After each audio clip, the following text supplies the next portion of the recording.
Proteintec stellt Antikörper her für Forschungszwecke. Unsere Produkte werden ausschließlich selbst hergestellt im eigenen Haus. Das bedeutet, dass wir stabile Prozesse brauchen, die verlässlich sind. Wir haben uns für die Einführung von Business Central im Herbst letzten Jahres entschieden, weil ich persönlich mit den Vorgängerversionen von Business Central schon sehr gute Erfahrungen gemacht habe. Wir sind seit 2021 Teil eines amerikanischen Konzerns und müssen dementsprechend reporten. Wir haben die Buchhaltung extern beim Steuerberater machen lassen. Das Reporting an uns erfolgte über PDF-Dokumente oder Excel-Files. Das war sehr manuell und fehleranfällig und auch sehr zeitaufwendig.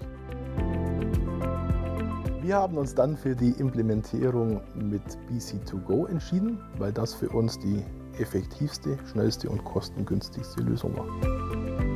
BC2Go bietet ein sehr gut vorkonfiguriertes System, sehr gute Anleitungen und Schulungsvideos und ein punktuell nutzbares Consulting.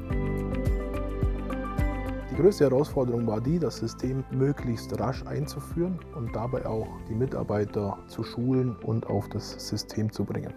Der Digital Consultant half uns auf zwei Arten. Zum einen hat er uns sicher durch die Implementierung geführt und zum anderen jeden Nutzer mitgenommen und gleichzeitig auch geschult. Wir haben uns dazu entschieden, im ersten Projektschritt nur die laufende Buchhaltung ins System zu integrieren. Aktuell binden wir weitere Systeme an Business Central an, wie zum Beispiel unsere Banken oder das Steuerprogramm Elster und wollen in der Zukunft auch noch das Reporting deutlich ausbauen. Wir nutzen auch die Integration von Business Central mit anderen Microsoft-Systemen, wie zum Beispiel Excel und Teams.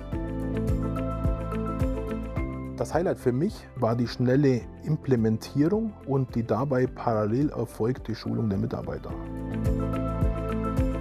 Als messbaren Erfolg kann man durchaus das Forderungsmanagement heranziehen. Hier ist es uns gelungen, unsere Außenstände deutlich zu reduzieren, weil wir nun mit Business Central eine Möglichkeit haben, unser Mahnwesen effektiv zu betreiben.